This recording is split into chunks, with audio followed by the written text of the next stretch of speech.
자,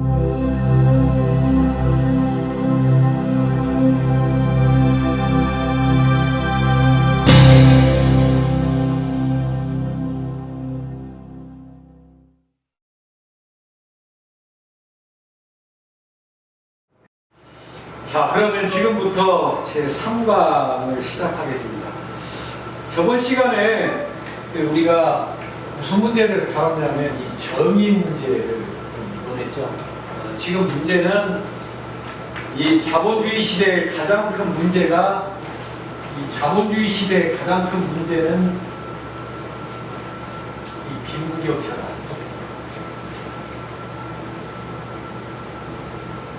빈부격차인데 이 빈부격차를 줄이는 방법이 가장 큰 것이 뭐냐 하면 결국 열심히 능력이 있다고 해서 마르크스가 능력을 발휘하되 필요에 따라 분배하자. 근데 이 필요라는 말이 굉장히 또 애매하고 자본주의 국가에서는 그 말에 대해서 엄청난 비판을 하죠. 일은 조금 했는데 가족을 많이 있는 사람이 많이 가져가야 되냐, 그게 과연 정의냐, 이런 문제가 또 나오기 때문에 여러 가지 문제가 있지만, 문제는 지금의 자본주의는 가장 빈부격차 원인이 뭐냐면 바로 1등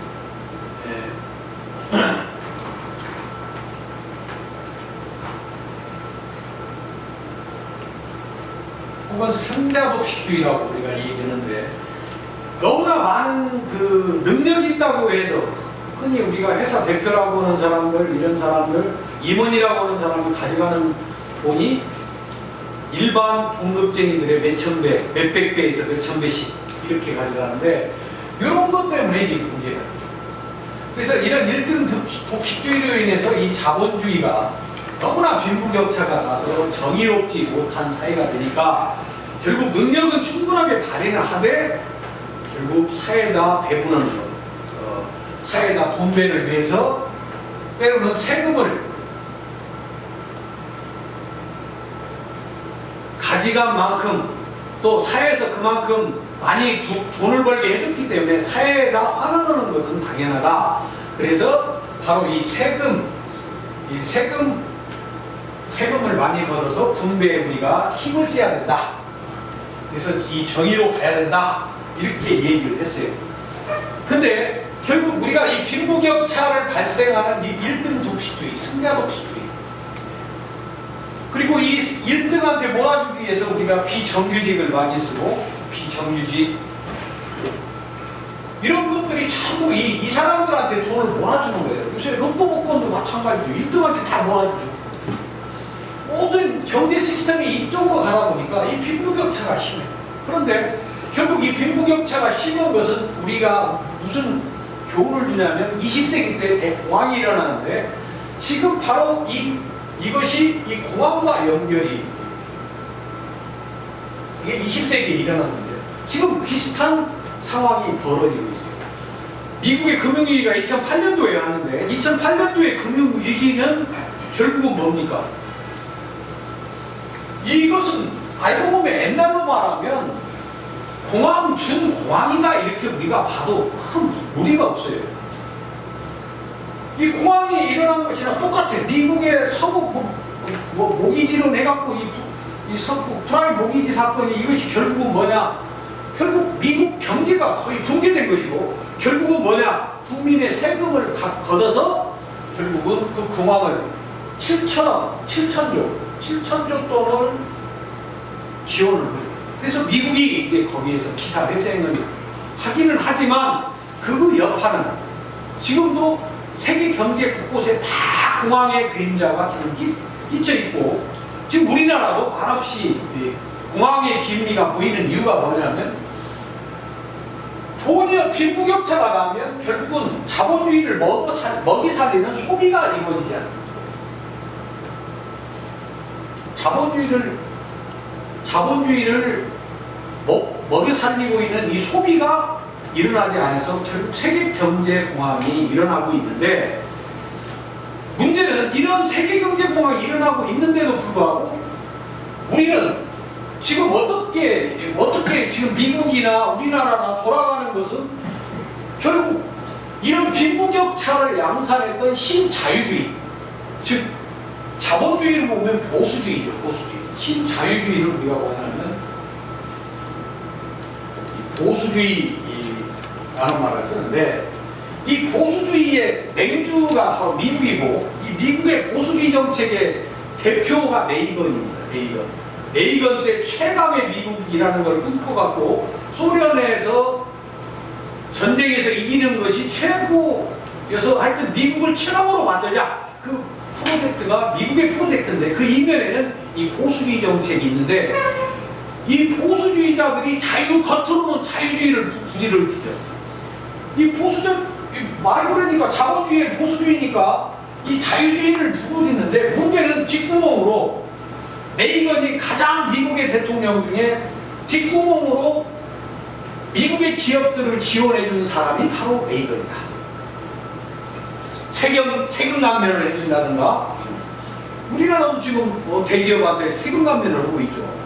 이런 세금 감면 정책이나 정부 보조금을 지급해서 미국 기업들이 일본의 유수한 기업들한테 경쟁해서 밀려나지 않도록 알게 모르게, 국민들 모르게 많은 정부 보조금을 지원해서 말하자면 기업들이 살아갈 수 있게끔 만들어준다. 그런데 원래 자유주의에서는 그것은 철저히 배제하지만, 레이건 정부 때 이미 레이건 정부 때 미국은 가장 역사상으로 가장 많은 지원금을 주는 데가 바로 레이건이다. 그런데 결국은 이런 자유주의가 물모은 것은 결국은 뭐냐? 결국 인간에게 일체인 우리에게 공황을 주고 있다. 근데도 우리가 자꾸 우리의 국민들이 누구를 찍어줘요? 우리 국민들, 서민들이 오히려 더 많은 사람들한테 보수주의 정권에다가 표를 던지고 있다는 사실이에요. 서민들이 빈부격차가 나면 가장 큰 문제가 되는 것은 바로 서민들인데, 이 서민들이 결국은 뭐냐? 이 보수주의에 표를 던지고 있는 거예요. 어떤 사람은 내가 자영업을 하니까 나는 그래도 사장이야. 그러니 나는 이 서민 정책을 표방하는 데는 표를 던질 수 없겠다. 나는 대기업 다니니까 당연히 대기업한테 표를 던져야 되겠다. 보수주의에 표를 던져야 되겠다. 또 나는 공무원이니까 봉급은 받고 밥은 먹고 사니까 보수주의에 표를 던진다. 자, 이러다. 근데 또 문제는 이 블루칼라, 우리가 흔히 말하는 블루칼라라는 사람들이 더 많이 보수주의에 표를 던진다는 거예요. 그래서 이제 그 아리스토텔레스 같은 사람은 뭐라고 그래요? 이 말 그대로 민주주의야말로 주무정치다. 이 주무정치라는 말이 나오는 것은, 어리석은 대중민주주의다, 이 주무정치라는 말이 나오는 것은 대중들이 오히려 일반 서민들이 보수주의에 표를 던지지 아니하는데, 미국뿐만 아니라 우리나라에도 철저히 기업을 위주로 정책을 피는 그런 사람들한테 표를 던진다 이 말이에요.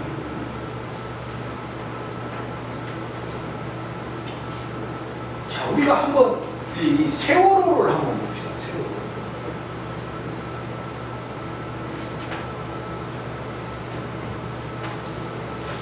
세월호를 한번.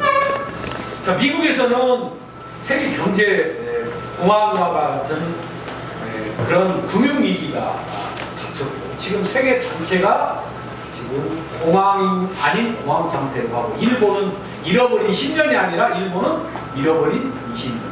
지금 20년이 돼도 지금 극복이 안 돼요. 자, 일본이나 우리나라나 옛날에 보면 직장이라는 것이 평생 직장 이런 개념을 갖고 살았고, 윗사람과 아랫사람 차이가 그렇게 분분히 크지 않았고 가족같이 살았어요. 그게 유교정신에서 출발해서 아시아를 키운 정신이다, 신유교윤리다 이렇게 갖고 한때 이 신유교윤리를 굉장히 극찬을 했어요. 아시아가 이렇게 클 수 있었던 것은 가족처럼, 회사가 어떤 이익에만 급급한 게 아니라 한 가족 개념을 갖고 같이 공동체적 의식을 갖고 살아가니까 이 아시아가 이렇게 급성장할 수가 있었다, 이렇게까지 이야기한 적이 있는데, 그것이 불과 몇 년 사이에 결국 그 미국의 신자유주의가 들어오면서 마음대로 자르고 마음대로 필요 없으면 자르고 하는 그런 시스템을 뒤로부터 우리나라 경제는 급속히 나빠지고 또 세계 경제뿐만 아니라 세계 경제도 마찬가지죠. 그러면 이 우리가 갖는 세월호가 결국 침몰했는데 지금 한국 사람들 모두가 다 우리 한국 경제가 세월호처럼 침몰해가고 있다 이런 말 보죠. 우리 한국 경제가 세월호 아닙니까? 세월호의 근본 원인이 뭐예요? 세월호의 근본 원인. 세월호를 갖고 많은 얘기를 하고 박근혜 정부에서 전혀 진실을 안 밝히고 있고 박근혜 정부는 뭐 그 사건뿐만 아니라 사건이 터질 때마다 하여튼 오리무중이죠. 요새 뭐 어디야 DMZ에서 폭탄 터진 것 갖고도 지금 난리가 나죠. 사실이 없어. 어디서 사실인지를 몰라. 이것은 내가 볼 때 지금 그것뿐만 아니라 여러 사건을 볼 때 박근혜 대통령이라는 사람이 과연 지금의 이 나라를 제대로 통솔하고 있냐 거기에 대한 의문점이 들어요. 전혀 어떤 사실은 분명히 일어나는데 그 사실이 왜 일어나는지를 전혀 밝히질 않아요. 국민들한테. 볼테르가 그랬죠. 나라가 거짓말이 많아지면 망하게 된다. 나라가 거짓말이 많아지면 결국은 망하게 됩니다. 지금 제가 볼 때는 망해가고 있다. 대한민국은 망해가고 있다 해도 저는 과언이 아니라고 해요. 지금 정부에서는 서민들이 살아야 나라가 산다 이렇게 생각하는데 자 세월호가 갖는 제가 이 책에도 세월호의 의미라는 것을 별도로 집어넣어서 쓴 이유가 이 세월호가 상징적인 의미를 갖는다. 우리나라 재벌정책, 기업정책의 상징적인 의미다. 그게 이제 대표 주자가 바로 이명박 정부인데 이명박 정부 때 배수명이 20년인데 30년으로 늘렸죠. 그건 누구를 위한 겁니까? 배수명 늘린 건 누구를 위한 거예요? 기업주들. 국민의 안전을 위한 게 아니라 누구를 위한 거예요? 기업주. 그리고 마음대로 뜯어고칠 수 있게 신고, 간단한 마음대로 배를 갖다가 이 안전성이 생명인 배를 지들 마음대로 기업주들이 구조를 변경할 수 있게끔 아주 편리를 많이 봐줬다 이 말이에요. 그러면서 관리 감독을 잘했어요. 자, 이 자유주의라는 말은 제가 또 전에 얘기했지만 이 규제를 싫어한다. 규제를 풀어야 기업을 한다. 말은 좋아요. 규제를 푸는 대신 안전 점검이라든지 이런 거 철저히 하면 상관이 없는데 규제를 풀어놓고 또 그런 안전검사나 이런 안전교육 대책 이런 것들이 전혀 없는 상태. 이게 규제를 푸는 것까지는 좋은데 우리는 자유라는 것이 상관돼. 내가 자유가 많아지면 상대방한테 피해가 간다는 사실은 이게 인간의 기본 법칙입니다. 인간이 자유가 많아지는 게 동물들이 쓸 땅이 없어요. 그죠? 지금 사자 아프리카에 있는 동물들 전부가 어떻게 돼요? 거의 고사 상태 다 이제 얼마 안 남았어. 이 인간이 땅덩어리 조금만 더 가져가면 뭐 사자 자체도 거의 사라졌어. 자, 세월호가 이게 우리 국민들이 생각할 때 가장 중요하게 생각, 그 사건이 돼서 희생자가 되고 안 되고 한 것은 이면에 우리나라가 급전적으로 이명박 정부 이후에 극우라고 저는 보는데 극단적인 보수주의로 흘러가고 자꾸 서민들 거기다가 이제 어떻게 되냐 이 세월호 사건이 이제 기업 집단을 위한 그런 건데 거기다가 박근혜 정부 오면서는 박근혜 정부 이명박 정부 이면은 세금을 대기업은 감면해주고 서민들 돈 없는 서민들한테 자꾸 세금을 끌어낸다는 거예요. 그래서 제가 뭐라고 했습니까? 이게 이 착취로 간다. 없는 사람을 더 긁어내는 거죠. 이것은 내가 볼 때 이 지도자들이 배고픈 사람이 없습니다. 배고픈 적이 없는 사람들이 나라를 다스리니까 이 배고픈 국민들의 서러움을 모르기 때문에 이런 정책들을 핀다 이거예요. 이러다 보니까 지금 공황 상태로 계속 가는데 우리는 또 누구를 찍냐? 보수 지역을 찍지. 근데 또 한국에 이렇게 국민들이 이 진보적으로 좀 평등의 복지를 좀 강화시키고 좀 자본주의는 자본주의인데 좀 진보적인 자본주의로 가려고 막 뚜렷하게 이렇게 대안을 제시하는 그런 뚜렷한 정치인이 또 뚜렷하게 지금 잘 안 나타나고 있다. 자, 정의당 같은 경우는 뭐 빨갱이로 다 몰려갖고 완전 유명무실 어쩔 정도로 세력이 약화돼.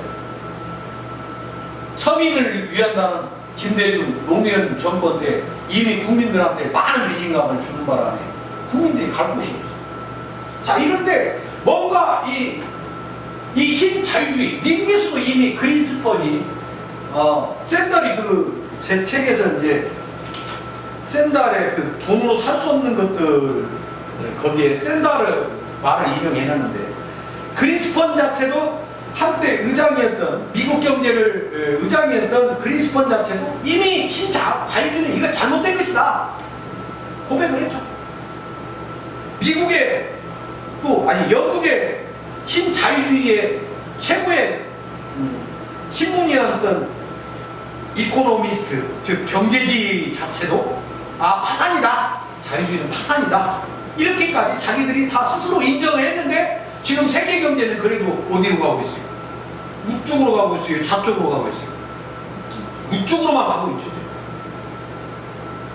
근데 국민들이 좌쪽으로 가야 서민들이 사는데 우쪽으로 가는 그런 그 정권들을 지지하고 있으니 세계 경제가 살아날 기미가 보이지 않아요.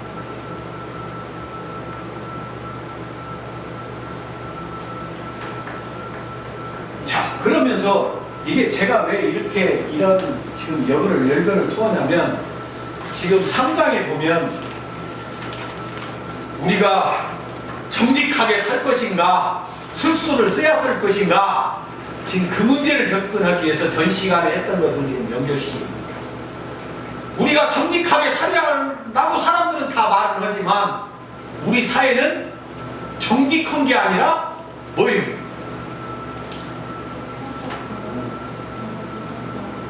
이 신자유주의의 가장 상징이 뭡니까? 아주 탐욕스러운 말이죠.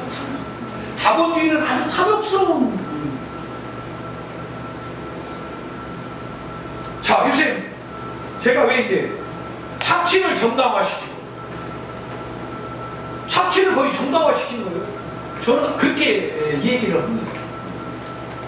나 잘못하면 이제 뭐 빨갱이 마르크스주의구나 이런 얘기도 나올 수도 있는데 실제는 이거 부자감세 이거 서민 증세는 이건 착취요, 착취. 말 그대로 사회 구조적 착취죠. 우리가 그런 것을 깨달아야 돼. 구조적 착취를 하고 그래서 그런 정권에게 표를 주면 근데 문제는 지금 박근혜 정부에 나오는 얘기가 뭡니까? 지금 요새 뭐 SNS 같은 데 보면은 뭐 표 갖고 장난해서 박근혜 정부가 됐다 이런 말들이 지금 막 돌고 있죠. SNS 보면 아주 심각한 정도로 그런 얘기가 돌고 있다. 표를 조작해서 대통령이 됐다. 표를 조작해서 대통령이 됐다. 그 말은 지금 그러니라도 우리가 박정희 정권 때부터 전부 어떻게 정상적으로 대통령이 됐습니까? 비정상적으로 대통령이 됐습니까? 전두환이 비정상이죠. 그리고 김영삼 정권도 야합을 했죠. 군사정권과 야합을 했죠. 그래도 이제 김대중 노무현 정권 때 그때부터 그래도 조금 김대중 씨도 약간 야합한 면도 있긴 있지만 근데 우리 사회의 이제 문제는 이게 이 탐욕스러운 자본주의 사회에서 또 뭐냐? 이 술수가 자행되고 있다는 거예요. 그리고 우리나라 우리 지금 정부나 지금 돌아가는 거 보면 거짓말쟁이들이 잘 살죠. 우리는 그 옛날에 그 소설 배울 때 권선징악 해갖고 그 선업에 착하게 살면 흉부 나중에 복 받고 살고 악하게 살면 나중에 벌 받는다 이렇게 아주 이상한 걸 갖고 배웠어요. 근데 그리고 우리가 어릴 때 뭐라고 그래요? 우리 어릴 때 착하게 살아라, 정직하게 살아라, 너 거짓말하지 마. 학교에 가서나 가정에서나 뭐 하면서 그리놓고 부모들은 어떻게 삽니까? 부모들은 어떻게 살아요? 지금 사회 돌아가는 풍속도를 한번 보세요.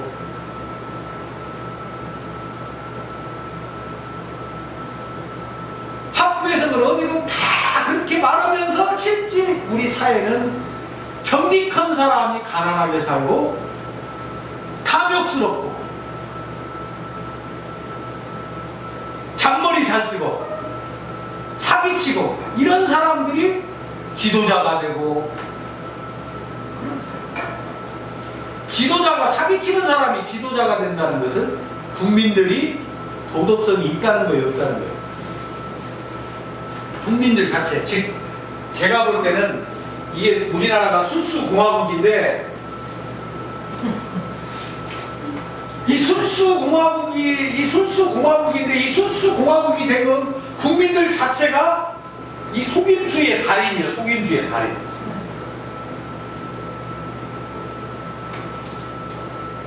한번 좀 여러분도 좀 이상하죠? 내가 속임수의 달인이구나 생각한 게 그런 사람이 너무 많아. 우리 한국 사람이 가장 칸트가 약속을 했으면 지켜라. 칸트가 그 이제 나중에 칸트 강의에 나오지만 시계바늘 같이 그냥 이렇게 철저하게 그냥 초침까지는 아니고 부침이 틀리지 않게 사는 사람이 평생만 그렇게 산 사람이 칸트죠. 그러니까 결혼을 못했지. 그런 사람 결혼 해보세요. 1분도 안 틀리고 사는 사람하고 하겠냐고. 어떻게 보면 원칙주의자인데 융통성이 없죠.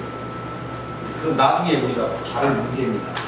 이게 우리가 어떤 사상을 배우고 그냥 그 사람이 위대해서 옳다 이렇게 생각하는 그 단순한 사고는 없애고 칸트주의로 알고 보면 그 원리만 갖고 딱 접근하면 칸트의 생각이라는 건 굉장히 단순한데 사람들이 워낙 칸트 용어가 어려우니까 막 칸트 하면 우리 생활에 항상 들어있는 말.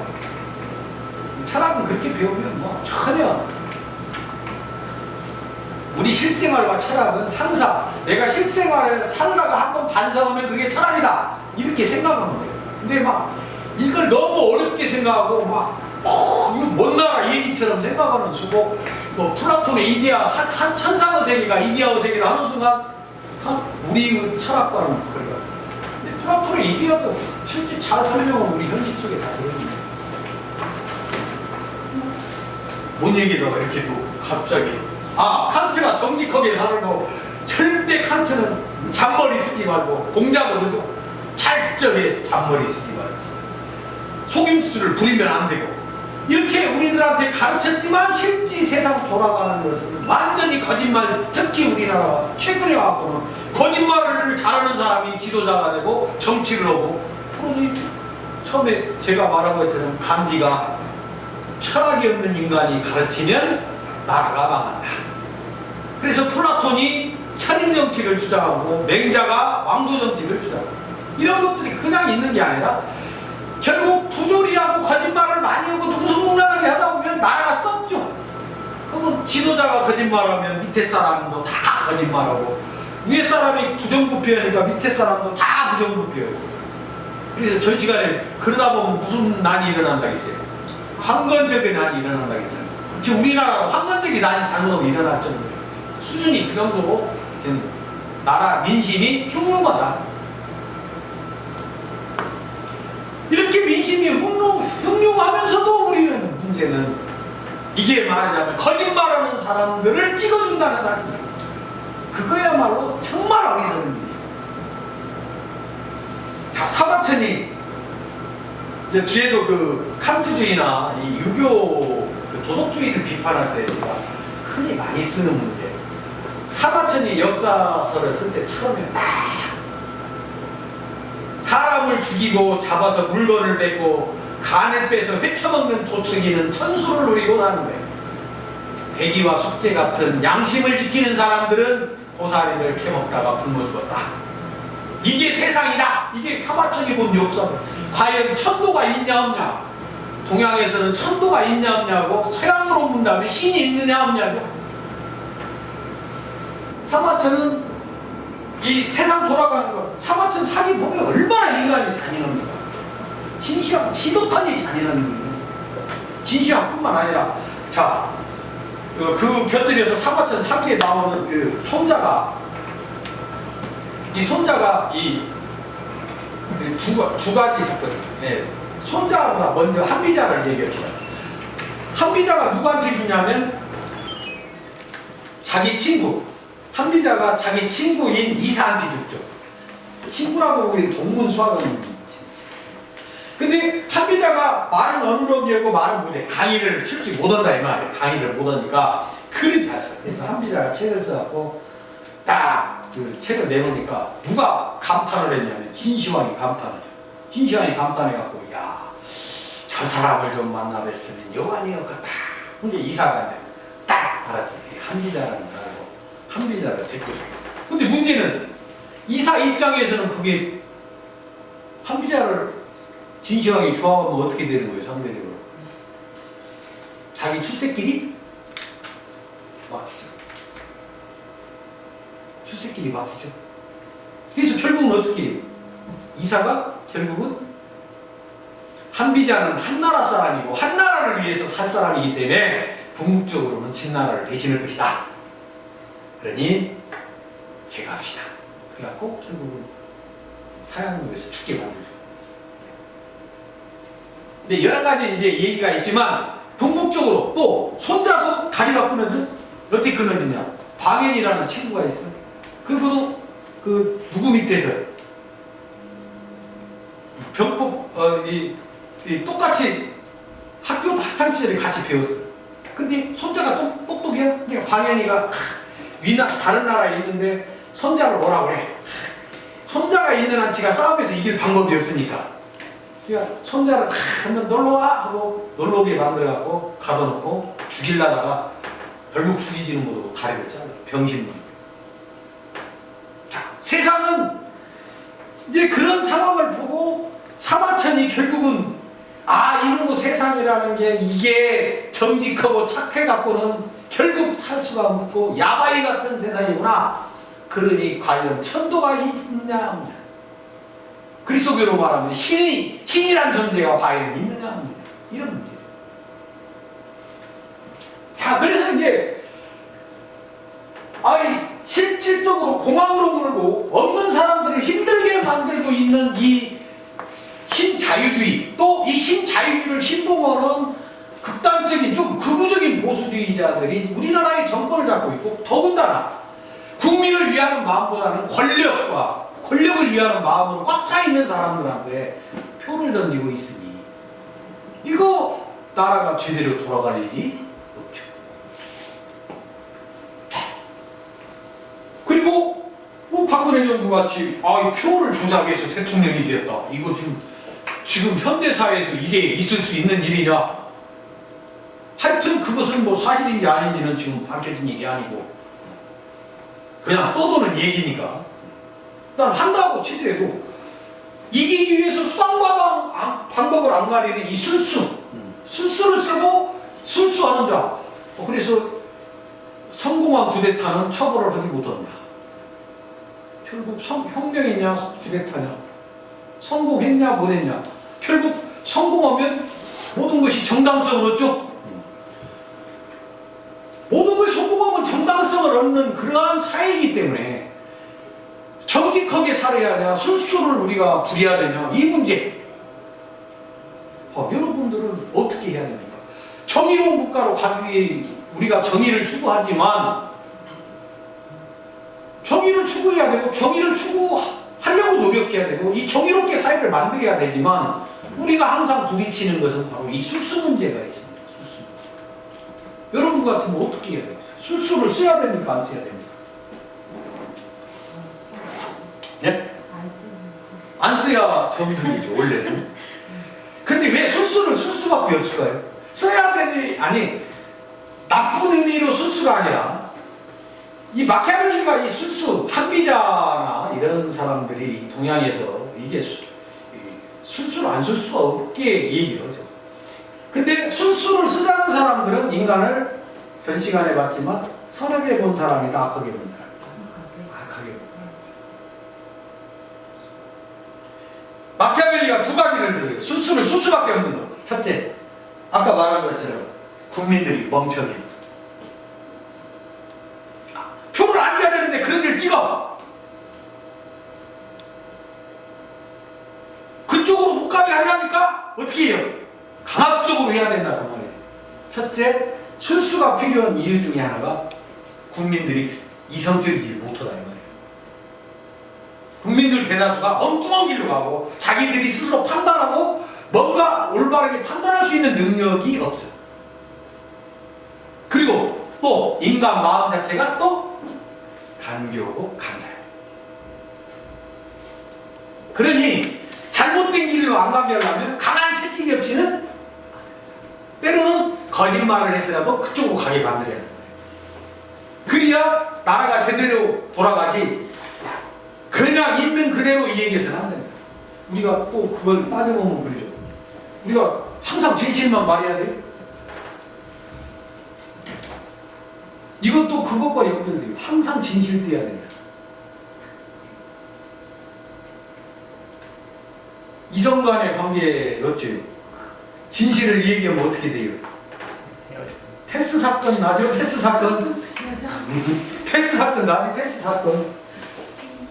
진실에는 항상 독이 있어요. 인간 사회가 진실이 다 이게 하지만 긍정과 부정의 면이 동시에 항상 있어요. 그러니까 우리는 진실되게 살아야 된다 이렇게 말하면서도 진실되게 살기가 이런 측면까지 다 있어요. 흔히 우리가 술수를 써야 되냐 안 써야 되냐 얘기했지만 그리고 항상 간사한 인간이 있기 때문에 정정당당하게 이 게임을 하더라도 간사한 인간이 있죠. 자, 표를 조작한다든지 이런 여러 가지 이런 것들이 있을 수 있고 또 힘으로 강탈할 수도 있고 이런 것이 있기 때문에 아무리 우리가 정의로운 사회를 추구하려고 해도 인간이 어리석고 간사한 인간이 많고 그러니까 우리는 어떻게 해야 돼? 술수를 때로는 써야 되고 나중에 보면 니체가 말한 것처럼 힘도 있어요. 힘이 없이는 아무것도 없었다. 왜 정치가들이 죽기 아니면 너 죽기 아니면 나 죽기로 싸움을 합니까? 권력이 없으면 할 일이 없지. 똑같은. 그래서 우리가 술수를 써야 되냐 말해야 되냐 이 문제를 얘기할 때 우리는 술수를 써야 되는 것이 기본이다. 안 쓸 수가 없어요. 정직하게 살라. 근데 이 술수를 쓰더라도 단서가 붙여야 돼. 근데 여러분은 이 술수, 내가 말하는 우리나라가 술수공화국이나 말할 때 이때 술수는 어떤 의미로 써요? 그 사람들이 국민을 위해서 써요? 아니면 자기 자신을 위해서나 자기 측근들이나 자기 아는 사람을 위해서 쓰는 거예요? 자기 아는 사람, 자기 권력과 자기 돈, 권력 이걸 위해 쓰죠. 이것은 잘못된 거예요. 이때 단서는 술수를 쓰더라도 반드시 이 술수는 목적이 뭐냐? 정당성. 이 술수를 쓰더라도 정당성이 있어야 돼요. 뭔가 국민을 위한다 혹은 다른 사람을 위한다 나만을 위한 게 아니라 우리 모두를 위할 수 있는 이런 정당성을 가질 때만 술수를 쓰려고 노력을 해야 돼요. 그렇지 않으면 결국은 술수 쓰는 사람이랑 안 쓰는 사람은 똑같은 사람이에요. 정당성이 확보가 안 돼요. 그래서 이 마키아벨리도 그냥 술수를 쓰라가 아니에요. 우리가 술수, 마키아벨리가 술수로 하라. 그 다음에 또 제가 또 좋아하는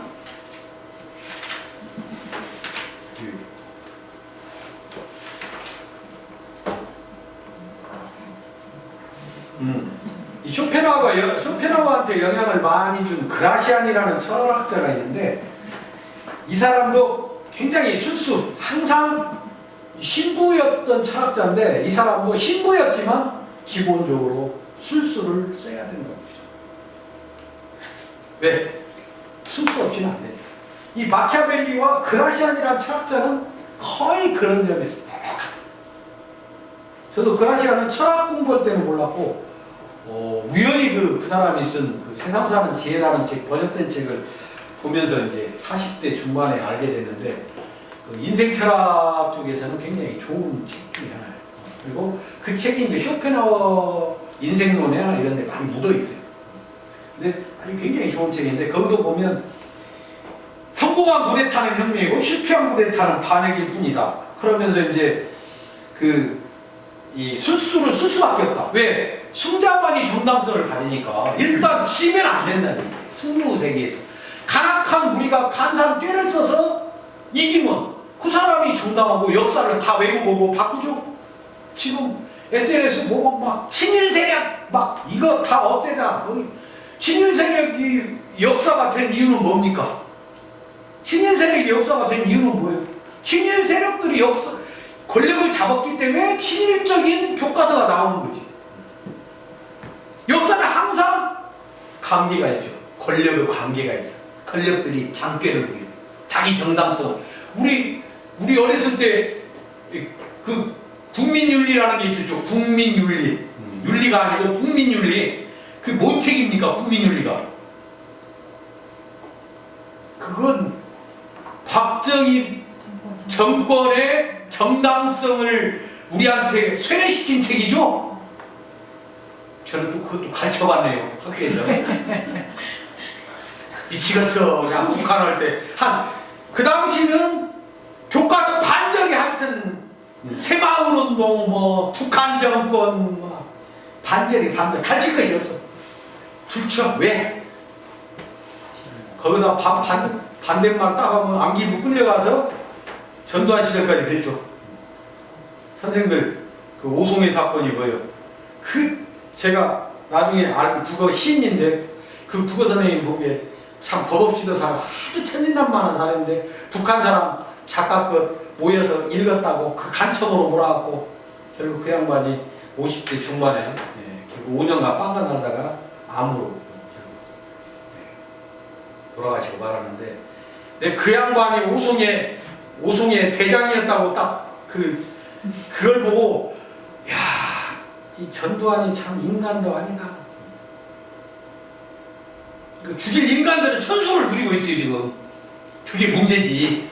그리고 막 이마 이렇게 드러내놓고 막 활 보고 다니죠.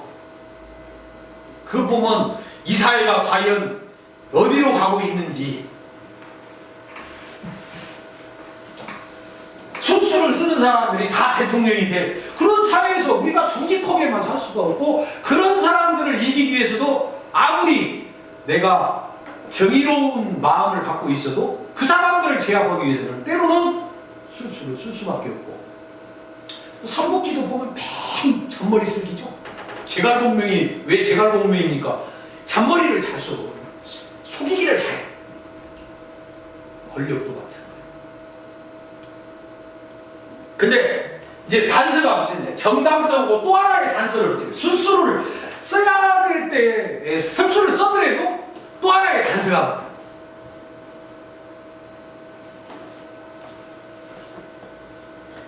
너에게 알게 하면 되겠어요, 안 되겠어요? 술수를 쓸 때는 반드시 알게 하라, 상대방에게 알게 하라, 모르게 하라, 모르게 하라.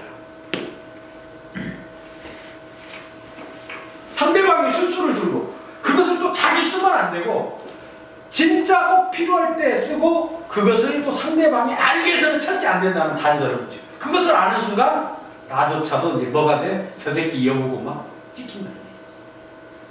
근데 실제 이제 나중에 역사 시간이 흐르고 다 보면 어떤 문제가 생깁니까? 시간이 흐르고 다 되면 밝혀지죠. 야사 보면 그냥 정말 더럽죠.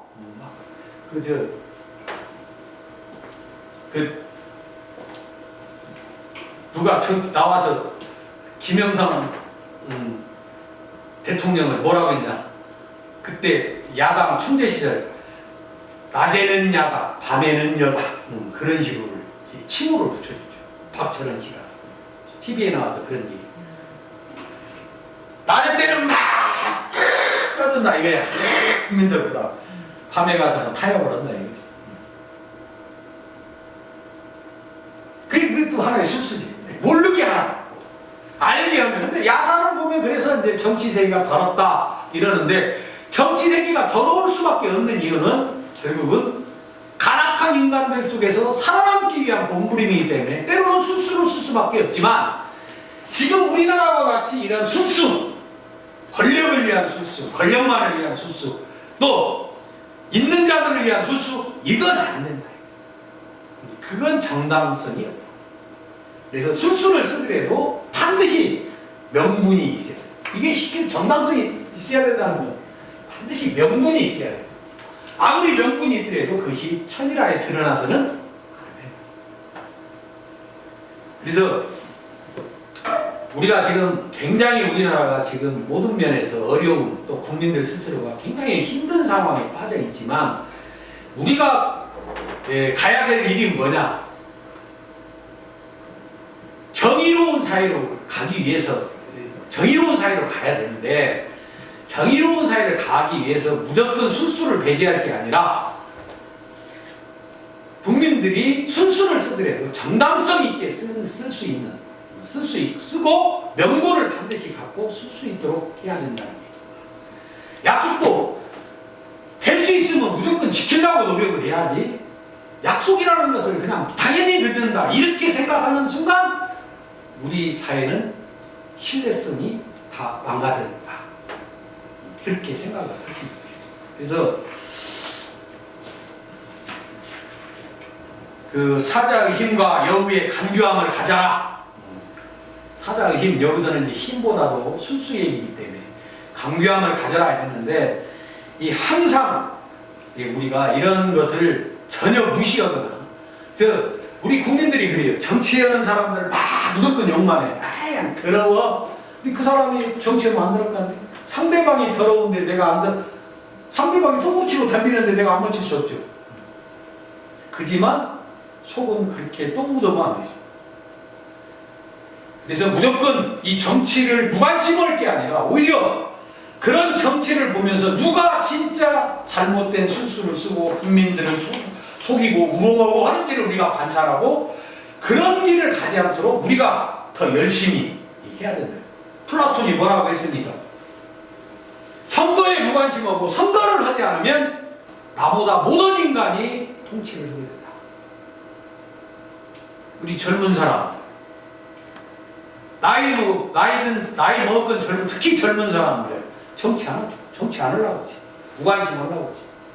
물론 그때는 저도 이렇게 보면 별 관심이 없죠. 놀러 가는 거, 사랑이 한참 무르익을 때가 그렇긴 하도, 항상 나보다 못한 인간 뿐만 아니라 나보다 못한 인간이면 더 좋은데 탐욕스러운 인간. 왜 정치하는 사람이 욕심이 많습니까? 욕심이 많을 수밖에 없죠. 내가 뭘 하겠어요? 모든 것이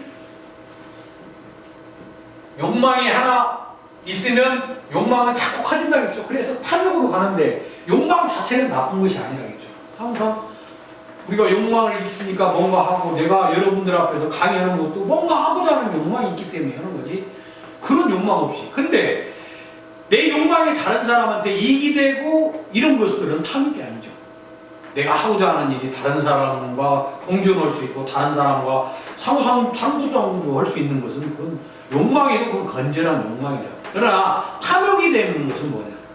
10개 있으면 하나 뺏는 사람들은, 그것은 다른 사람 것도 내 것이기 때문에 그건 다른 사람을 파괴시키고 파멸로 이끌어가는 거기 때문에, 당연히 욕심이 큰 사람들이 정치도 할 수밖에 없는 것이지만, 그 욕심이라는 것, 욕망이라는 것이 크다고 해서 나쁜 길로 가서는 안 되겠다 하는 그런 얘기입니다. 그래서 이 시간에는 우리가 이 술수 얘기를 했는데, 그래도 우리는 뭐냐? 될 수 있으면 결론은 뭡니까? 정의로운 사람이 되려고 노력해야 나의 상대가 간악할 때만 술수를 쓰고 되도록 하늘에 부끄럽지 않도록 정의로운 사람이 되려고 노력하는 것이 우리가 가야 될 일이다. 사람은 죽어서 이름을 남기는데 그 이름은 돈이 많아서 남기는 게 아니라 자기가 가고 싶은 일, 또 넘과 같이 공존할 수 있는 길을 가서 자기 몸을 바친 사람들에게만 주어지는 찬사죠. 그래서 우리는 항상 내가 뭔가를 이 세상에 남기고 싶으면 정의로운 길을 가야 된다. 불가피한 일이 아닌 일은 술수를 쓰려고 생각을 많이 해야 된다. 자, 여기까지 하고 좀 쉬었다 하십시오.